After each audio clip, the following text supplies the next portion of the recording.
L'objectif, c'est de compenser un impact sur les valeurs naturelles et les valeurs paysagères qui ont été provoquées par l'aménagement de la retenue qui est à côté de nous. C'est une obligation imposée par la loi sur la protection de la nature de compenser les impacts que l'on provoque. L'idée est venue de faire cet étang ici pour atteindre, je dirais, trois objectifs. Le premier, c'est de compenser la perte de valeur naturelle parce que sur l'emprise de la retenue que l'on a là, il y avait un ancien étang avec une frange de roselière, il y avait aussi une petite doline, une petite mare, une zone humide. Il a fallu compenser ces milieux pour les espèces qui y habitaient, qui venaient s'y reproduire. Le deuxième, je dirais qu'il est plus paysager.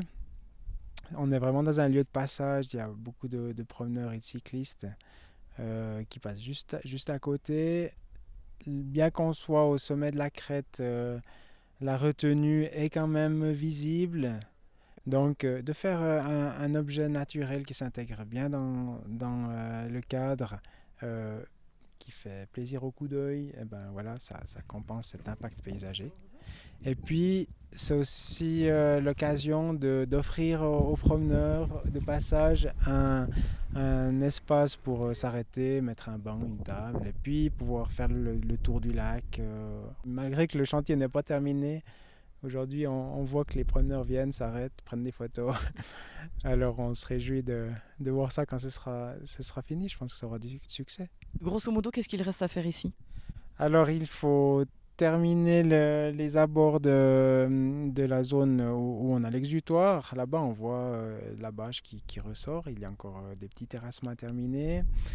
Bien sûr, il y a à évacuer les stocks de matériaux qui n'ont pas été utilisés pour le chantier. Et puis attendre que la végétation pousse. Ça a été ensemencé il y a un mois. On voit que les plantules commencent à germer et puis dans une année, on dira oui, dans une année, ce sera beau vert. Ce printemps, vous avez déjà en fait trouvé des œufs ici alors que c'était pas vraiment finalisé. Voilà, on avait à peine terminé les travaux, à peine mis la terre végétale qu'effectivement on a constaté déjà des pontes. C'est pas surprenant puisque ces batraciens venaient pondre dans l'ancien bassin qui a été détruit par la construction de la retenue. Donc ils connaissaient le chemin, ils connaissaient l'endroit et puis après ils ont dû juste se décaler de quelques mètres pour pouvoir venir pondre dans ce bassin de compensation.